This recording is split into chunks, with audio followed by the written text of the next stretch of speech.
नरेंद्र मोदी के मित्र और अमेरिका के राष्ट्रपति उनके फ्रेंड डोनाल्ड ट्रंप ने भारत को हेल होल कहा है, मतलब नरक जहन्नुम कहा है। यही नहीं, उन्होंने वहां पर काम कर रहे भारतीयों को गैंगस्टर्स विद लैपटॉप कहा है।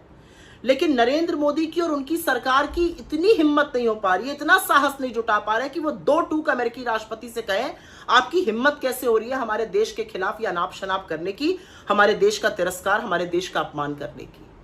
और थोड़ी देर पहले विदेश मंत्रालय के नुमाइंदे आए, उनसे पूछा गया, उन्होंने कहा हमने देखा है लेकिन हम इस पर कुछ कह नहीं सकते। एक रीढ़ की जो हड्डी है ना, उसको गिरवी रखकर ये लोग सरकार चला रहे हैं।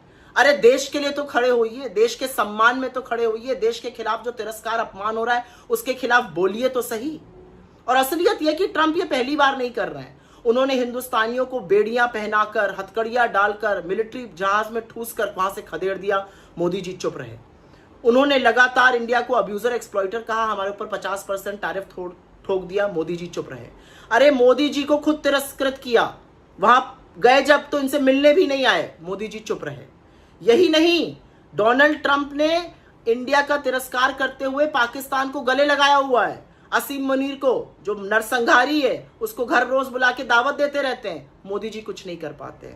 बार बार डोनाल्ड ट्रंप कहते हैं मैंने सीज फायर कराया, खुद प्रधानमंत्री को अपमानित करते हैं, मोदी जी चुप रहते हैं। पता है क्यों?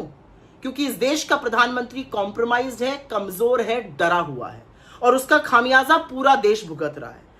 इस देश के प्रधानमंत्री को अमेरिका ब्लैकमेल कर रहा है, भगवान जाने उनके पास क्या है। और इसी वजह से प्रधानमंत्री अपना मुंह खोलकर दो टूक ये कह नहीं पा रहे हमारे देश का लगातार अपमान करने का काम बंद कीजिए। कोई और प्रधानमंत्री होता तो जरूर कहता ये बंद कीजिए। हम उस देश से आते हैं जहां पर जननी जन्मभूमिश्च स्वर्गादपि गरियसी कहा गया है, मतलब मां और जन्मभूमि स्वर्ग से भी ऊपर बताए गए हैं। और यहां पर एक व्यक्ति हमारे देश को गालियां दे रहा है, हमारे देश को नरक बता रहा है, जहन्नुम बता रहा है, और प्रधानमंत्री के मुंह से एक शब्द नहीं फूट रहा है।